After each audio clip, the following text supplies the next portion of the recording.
सुकरात एक ऐसा दार्शनिक जिसके लिए कहा जा सकता है कि दर्शन शास्त्र सुकरात के बाद ही शुरू हुआ है। आज हम बात करने वाले हैं सुकरात के जीवन के अंतिम दिन के बारे में, जिस दिन उन्होंने जहर का प्याला पिया और जिस दिन उनकी मृत्यु हुई। तो मेरा यह निवेदन है कि जो व्यक्ति कमजोर दिल वाले हैं वो इस वीडियो को ना देखें। क्या किसी के जीवन के दर्शन को देखकर उसे जहर दिया जा सकता है? क्या किसी के विचारों को सुन के उसे मौत की सजा दी जा सकती है? हां, ऐसा हो सकता है, क्योंकि इतिहास इसकी गवाही देता है, जिसका सीधा उदाहरण हमें सुकरात के रूप में मिलता है। जी हां, वही सुकरात जिसके दर्शन शास्त्र की वजह से भयभीत होके उसे जहर का प्याला दे दिया गया। पर उस इंसान ने अपने ज्ञान, अपने दर्शन को कभी भी ताक पर नहीं रखा और ना ही कभी उससे समझौता ही किया, और उस जहर के प्याले को हंसते हंसते पी लिया। ईसा से लगभग 400 वर्ष पूर्व वह महान दार्शनिक 501 न्यायाधीशों के सामने अपने मुकदमे की सुनवाई के लिए खड़ा था। जैसा कि हमने पहले भी चर्चा की है कि सुकरात के ऊपर 2 इल्जाम लगे थे। पहला नास्तिकता का और दूसरा प्रजा को विद्रोही बनाने का। यह निश्चित था कि अगर उन पे इल्जाम सिद्ध होते हैं तो सुकरात को मृत्युदंड मिलना तय था। मुकदमा चल रहा था और सभी पदासीन महानुभाव सुकरात पे आरोप लगाने के बाद सुकरात की अपने पक्ष में बचाव की दलील सुनने का इंतजार कर रहे थे, और सुकरात ने अपने बचाव में दलीलें दी भी। उन्हें सुनने के बाद न्यायाधीशों ने निर्णय पर पहुंचने के लिए वोटिंग की पेशकश की। यदि बिना वोटिंग किए वो सुकरात को सजा सुना देते तो जनता में विद्रोह पनप सकता था, और उस वोटिंग में लगभग 280 न्यायाधीशों ने सुकरात को दोषी माना और उन्हें मौत की सजा सुनाई। सुकरात को जेल ले जाया गया और वह अंतिम दिन भी आ गया जब सुकरात को जहर दिया जाना था। जेल के एक व्यक्ति द्वारा जो विष से संबंधित रस पारंगत था, वो विष का एक प्याला सुकरात के लिए लेकर आया। सुकरात ने उसके हाथ में जहर का प्याला देखा और उनसे पूछा कि अब मुझे क्या करना चाहिए। जहर का प्याला लाने वाले उस व्यक्ति ने सुकरात से कहा कि आप इसे पी लीजिए और थोड़ा टहलिए। जब तक आपको अपने पैर बोझिल होते नहीं मालूम पड़ते, और जब ऐसा होने लगे तब आप लेट जाइए। विष अपना असर अपने आप दिखा देगा और सब कुछ जल्द ही हो जाएगा। ऐसा सुनकर भी उस महान दार्शनिक के चेहरे के हाव भाव में या उसकी प्रतिक्रिया में कोई बदलाव नहीं नजर आया। उन्होंने पूछा, क्या इसको पीने से पहले कोई प्रार्थना करने की इजाजत है? तो जवाब आया कि हम जहर पीने से पहले सभी कैदियों को उचित वक्त देते हैं।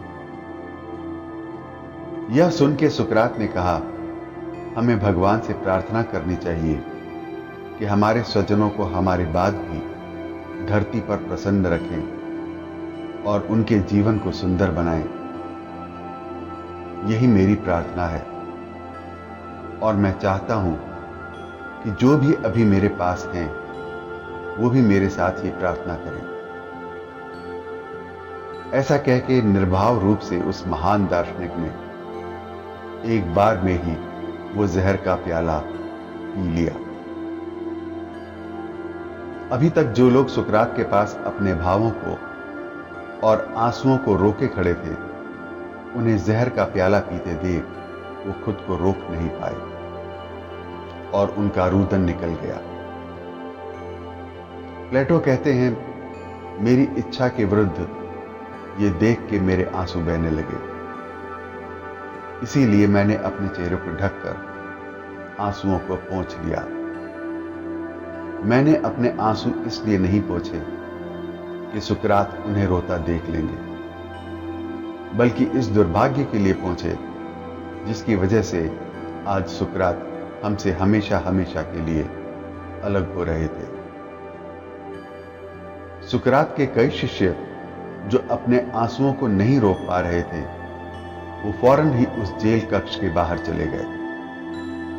क्रीटो, रोज, उनके दो प्रिय शिष्य उनके बाहर जाने के बाद भी एपोलोडोरस का रुदन जारी रहा, जिसकी वजह से सुकरात के अलावा सभी और व्यक्ति ज्यादा दुख के भाव में डूब गए। शिष्यों की यह हालत देख के सुकरात बोले, तुम बड़े अजीब लोग हो, आखिर तुम्हें हुआ क्या है? मैंने अपनी पत्नी को भी बाहर भेज दिया ताकि इस तरह का कोई भी तथ्य या दृश्य उपस्थित ना हो। मैंने ये सुना है कि मृत्यु हमेशा शांति के क्षणों में शांत रूप में होनी चाहिए। कृपया करके शांत हो जाओ और अपनी भावनाओं पे नियंत्रण रखो। प्लेटो कहते हैं, सुकरात की ये सब बातें सुनकर हमें बड़ी ही शर्म महसूस हुई और हमने रोना बंद कर दिया। इसके बाद सुकरात ने टहलना शुरू किया और जब तक कि उनके पैरों में भारीपन नहीं उतर आया, वो टहलते रहे और उसके बाद वो लेट गए।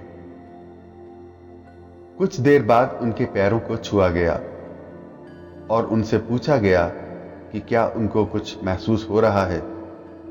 तब उनका जवाब ना ही था। उनकी हथेलियों को भी आपस में रगड़ा गया। तब यह महसूस किया गया कि उनका शरीर अब ठंडा पड़ने लगा है। थोड़ी देर बाद आखिरी बार जब उनका परीक्षण किया गया तो विष देने वाले व्यक्ति ने बताया कि जैसे ही विष उनके दिल तक पहुंचेगा तो वैसे ही वो अपना शरीर छोड़ देंगे। थोड़ा और समय बीतने के बाद सुकरात ने अधिक ठंड महसूस की और अपने आखिरी शब्द अपने प्रिय शिष्य क्रीटो को अपने पास बुलाकर कहे। उन्होंने कहा, मैंने एस्क्यूपस से एक मुर्गा उधार लिया था, क्या तुम मेरी तरफ से याद करके उसका दाम उसे चुका दोगे? क्रीटो ने जवाब दिया, हां, बिल्कुल चुका दूंगा। फिर क्रीटो ने दूसरी तरफ से उनसे सवाल पूछा, क्या आप मुझसे कुछ और कहना चाहते हैं? पर उनकी तरफ से फिर कोई जवाब नहीं आया। तब जेल के प्रहरी ने सुकरात के शरीर का परीक्षण किया। क्रीटो ने उन्हें मरते हुए देख लिया था। उसने उनकी आंखें और मुंह ढक दिए। प्लेटो कहते हैं, यह अंत था एक महान मित्र का, एक महान युग का, एक महान दार्शनिक का और एक सबसे ईमानदार व्यक्ति का जिसे मैं जानता था। क्यों जीना सिखाने वाले की जिंदगी छीन ली जाती है? क्यों जीवन का वास्तविक दर्शन कराने वाले की आंखें फोड़ दी जाती हैं? क्यों सच बोलने वाले की जुबान काट दी जाती है? क्यों हर सच्चे आदमी को झूठा ठहरा दिया जाता है? प्लेटो के साहित्य में सुकरात से संबंधित बातों का पता चलता है। प्लेटो के लिए सुकरात के युग में जन्म लेना अपने आप में बहुत बड़ी उपलब्धि है। प्लेटो सुकरात को अपने गुरु के रूप में मानते थे। सुकरात ही वह पहले व्यक्ति थे जिन्होंने अपने दर्शन शास्त्र की वजह से यूनान में एक नई क्रांति को जन्म दिया। इस दुनिया में जब भी दर्शन शास्त्र की बात होगी, फिलॉसफी की बात होगी, तो जो पहला नाम जबान में आएगा वो सुकरात का ही होगा। इतिहास के पन्ने सुकरात जैसी महान विभूतियों के खून से सने हुए हैं। ये खून के धब्बे मानवता पर लगे हुए उन दागों की तरह हैं जिन्हें कभी मिटाया नहीं जा सकता। जिन हाथों ने खुदा की इबादत करनी सिखाई, इंसान ने अपनी बेवकूफियों में उन हाथों को ही काट दिया।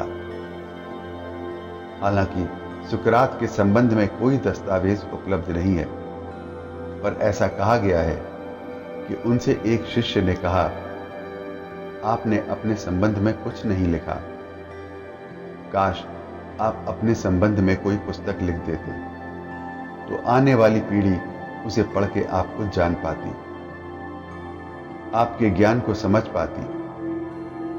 तब सुकरात ने जवाब दिया, अगर तुम मेरे ज्ञान को पढ़ भी लोगे, मेरे विचारों को पढ़ भी लोगे, तो भी इससे कोई फर्क नहीं पड़ेगा। फर्क इससे पड़ेगा कि तुमने मेरे विचारों को कितना आत्मसात किया है। और अगर तुमने आत्मसात कर ही लिया है तो फिर उसे लिखने की जरूरत नहीं, क्योंकि वो तुम्हारे व्यक्तित्व में हमेशा के लिए बसा रहेगा और तुम्हें ऊर्जा देता रहेगा। इसी के साथ मैं अपनी वार्ता को यहां विराम देता हूं। यदि इस संबंध में कोई बात कहना चाहें तो कमेंट बॉक्स में लिखकर दे सकते हैं। तब तक के लिए नमस्कार।